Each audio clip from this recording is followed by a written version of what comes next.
Bonjour à tous, bienvenue pour ce culte de Pâques.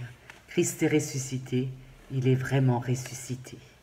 Et avec Luther, nous ajoutons « Je suis ressuscité et tu es ressuscité avec lui », car il faut que nous soyons rendus participants de sa résurrection. Bienvenue à chacun en ce matin de Pâques, que chacun s'installe, dépose un moment son quotidien, que chacun ouvre largement les portes de son cœur, pour y laisser entrer le roi de l'univers, le Seigneur.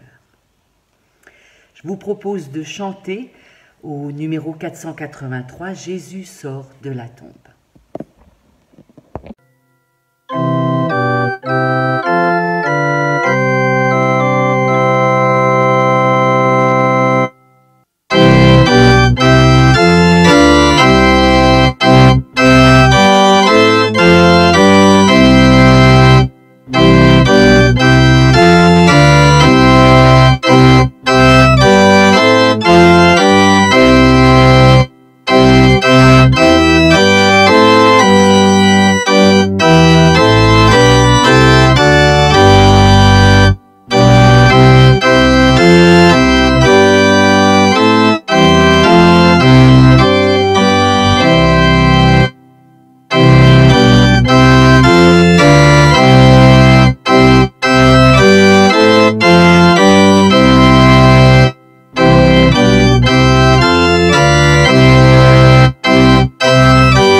Et nous louons Dieu avec le psaume 118.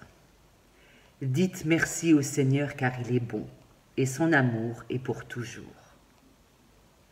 Dans mon malheur, j'ai appelé le Seigneur, et il m'a répondu, il m'a rendu la liberté. Le Seigneur est de mon côté, je n'ai pas peur. Qu'est-ce qu'on peut me faire? La pierre que les maçons ont rejetée est devenue la pierre principale de la maison. C'est le Seigneur qui a fait cela. Quelle action magnifique à nos yeux. Voici le jour que le Seigneur a fait. Chantons et dansons de joie. Tu es mon Dieu, je te dis merci. Mon Dieu, je reconnais ta grandeur. Remerciez le Seigneur car il est bon et son amour est pour toujours. Et nous chantons encore, mon Rédempteur est vivant.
Nous lisons toujours dans l'Évangile selon Jean au chapitre 20.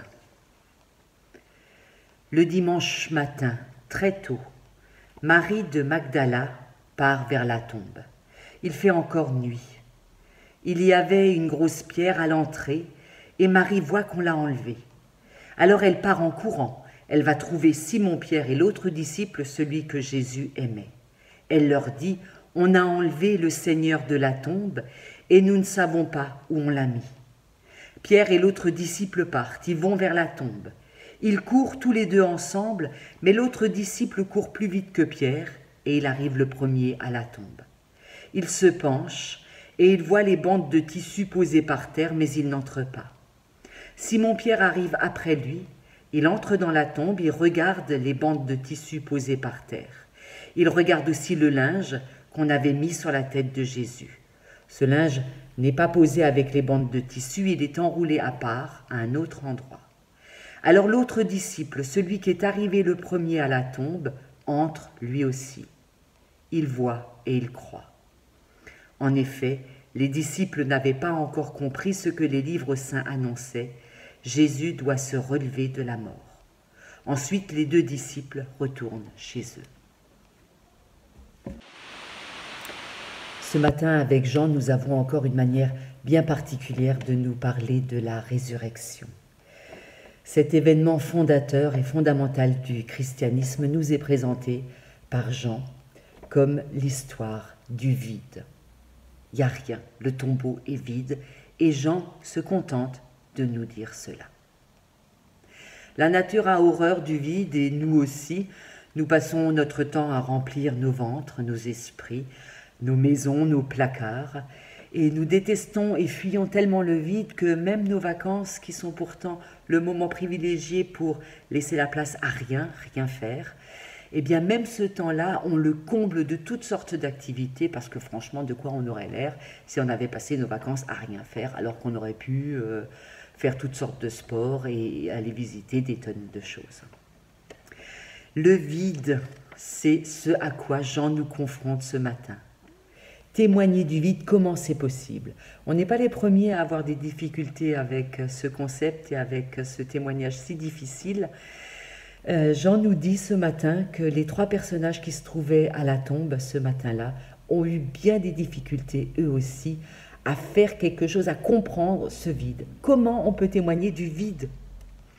Le premier témoin qui nous est présenté par l'évangéliste Jean, c'est Marie-Madeleine. Marie-Madeleine est allée au tombeau ce matin-là pendant que les disciples étaient encore à la maison. Elle revient parce qu'elle a vu que la pierre était roulée. Et elle vient dire aux autres disciples, le Seigneur n'est plus là, on ne sait pas où on l'a mis. Soit dit en passant, l'évangéliste Jean fait de Marie-Madeleine le premier témoin de la résurrection. Mais de Marie-Madeleine, il faut dire plus encore. Marie-Madeleine, quand elle revient ensuite avec Pierre et le disciple que Jésus aimait à la tombe, on nous dit qu'elle reste à l'extérieur, elle n'entre pas dans le tombeau, contrairement aux deux autres. Elle est là assise dans le jardin. Et écoutez ce qu'elle dit. La première fois, elle avait dit aux disciples, « On a enlevé mon Seigneur et je ne sais pas où on l'a mis. » Un peu plus loin, quand elle s'adresse au jardinier, à celui qu'elle croit être le jardinier qui est en fait le Christ, elle lui dit « Si c'est toi qui l'as pris, dis-moi où tu l'as mis et j'irai le prendre. » Vous l'avez entendu, Marie-Madeleine parle de son Seigneur, mon Seigneur, le mien. Alors oui, elle est sortie pendant que les autres restaient à la maison, mais de toute évidence, elle est liée à Jésus d'une manière bien particulière, d'un amour authentique mais passionnel. C'est son Seigneur, c'est le sien, il ne faut pas lui prendre. Elle veut le garder pour elle. Pour le rencontrer vivant, il faudra qu'elle accepte qu'il ne lui appartient pas. Que celui qu'elle croyait mort et à une place bien particulière, là où elle pouvait le retrouver sans peine, là où elle pouvait faire ses derniers gestes tendres pour lui, l'embaumer. Celui-là n'existe pas. Son Seigneur est vivant. Et elle ne l'a pas encore compris. Le deuxième témoin qui est présenté dans l'Évangile selon Jean, c'est Pierre. De Pierre, on nous dit qu'il entre dans le tombeau et qu'il voit. Et puis suit toutes sortes de détails assez curieux sur les bandelettes, sur le tissu qui enroulait la tête. Certains sont enroulés, d'autres sont posés dans des endroits différents. C'est très curieux cet amalgame, cet amoncellement de détails. Et quand on les rapporte à Pierre, on comprend que Pierre a la position d'un enquêteur, en fait. Et avant d'en arriver là, le verbe qui est utilisé pour dire que Pierre voit, c'est le verbe théorein. Et là, vous entendez à l'oreille que théorein, c'est quelque chose que vous connaissez, ça a donné théoriser. En fait, Pierre voit comme dans le sens de théoriser, de considérer. Pierre entre dans le tombeau et il analyse les éléments qui sont là sous ses yeux, les bandes, le tissu, et il réfléchit à comment ça s'est passé, qu'est-ce qui s'est passé. Il fait le travail d'un enquêteur et il s'en tient là. Le vide produit chez Pierre ce besoin de comprendre ce qui s'est passé, d'arriver grâce aux éléments qu'il a sous la main, de comprendre, de rationaliser. Pierre, face au vide, essaye de comprendre. Et on voit quelle est la conclusion de cette attitude, c'est qu'au final, Pierre est pétrifié. Il est tétanisé, rien ne sort de sa bouche, il ne dit rien. Tout ce qu'il arrive à conclure, c'est que il ne sait pas. Son attitude est stérile, il n'arrive à rien. Et puis le dernier témoin que nous présente l'évangéliste Jean, eh bien c'est l'autre disciple, celui que Jésus aimait. Cet autre disciple n'a pas de nom. Il a tous les noms que vous voulez, il a le vôtre, il a le mien. C'est le disciple dont on ne dit pas le nom. L'Évangile nous dit simplement, à son propos, il entre, il voit et il croit. Alors là, on a de nouveau le verbe voir, mais ce n'est pas le même. Ici, on a le verbe orao, qui veut dire voir, donc évidemment, mais aussi contempler. Ce disciple entre dans le tombeau, il contemple et il croit. Qu'est-ce qu'il croit? Il fait confiance. Il voit pourtant la même chose que Pierre, il voit les bandelettes, mais il voit surtout le vide. Le corps n'est plus là. Il voit l'absence et il croit. Il fait confiance. C'est le seul chez qui cette absence, ce vide, ce rien provoque la confiance.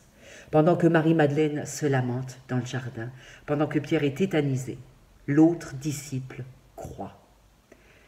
Aucune preuve, pas de cadavre à embaumer, le vide, le rien, c'est cela qui rend possible la confiance. Pâques, pour l'évangéliste Jean en tout cas, c'est avant tout le vide. Pâques, c'est le vide avant d'être les apparitions. Celles-ci elles vont venir, même dans l'évangile selon Jean, elles vont venir un peu plus tard et on les lira dans les temps qui viennent. Mais Pâques, nous dit l'évangéliste Jean, c'est la fête du vide, du rien. Le vide, celui qui ne doit pas être comblé de toutes les manières que nous connaissons bien et pour lesquelles franchement nous sommes champions. Aujourd'hui, nous fêtons le vide. Nous acceptons de lâcher Jésus pour qu'il soit le Seigneur des autres aussi. Nous renonçons à des explications rationnelles de tous les gestes, de tous les signes que Jésus a fait de son vivant. C'est fini ce temps-là.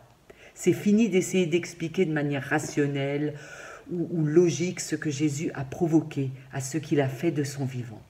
L'évangéliste Jean n'a pas arrêté de nous le dire, les signes que Jésus fait n'ont pas besoin d'être expliqués. Il nous interroge sur le sens.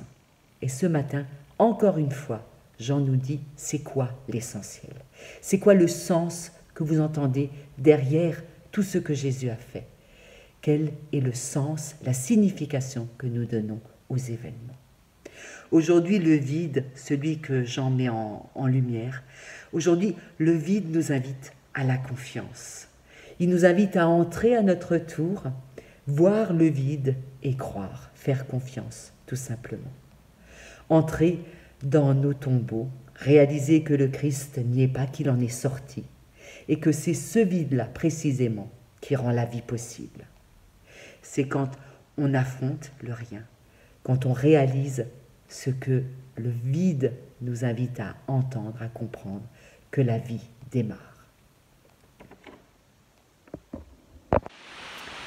Et je vous invite à chanter notre chant « À toi la gloire », tous ensemble, chacun chez soi.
Prions ensemble avant de nous quitter.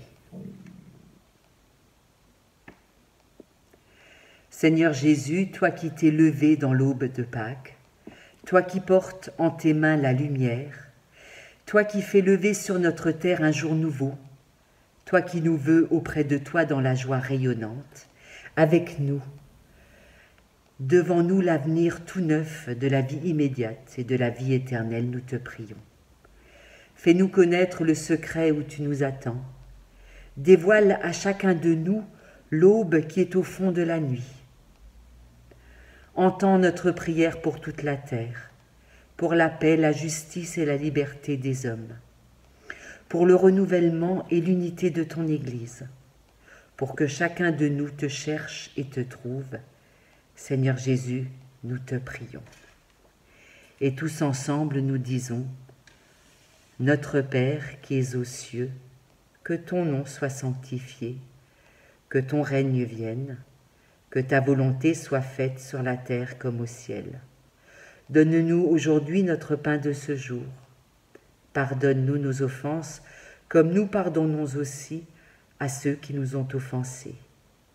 Et ne nous laisse pas entrer en tentation, mais délivre-nous du mal, car c'est à toi qu'appartiennent le règne, la puissance et la gloire, au siècle des siècles. Amen.